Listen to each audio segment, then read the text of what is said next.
last week's show, you did not air my DWHS. What do you mean I didn't air it? It was very solid. It was fantastic. The people need to hear this kind of stuff. Great, it would have made it in no, the you show. cheated us. So I think okay, now, but screw it. We'll do it now. We'll do it live. Can you give do me it? We'll do it live. Give me a countdown. What is that?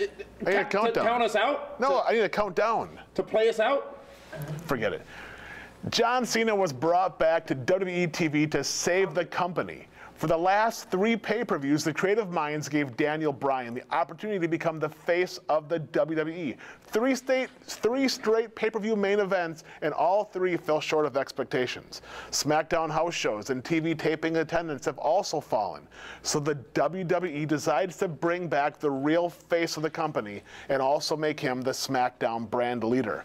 Say what you want about John Cena and his in-ring expertise, but the guy draws money and his fans spend lots of money on his merchandise.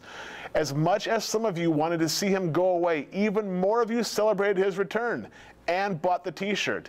In the end, the WWE is a business, and Cena is what's best for business. And with that, David Hero has spoken. Now, that was not a swing and a miss.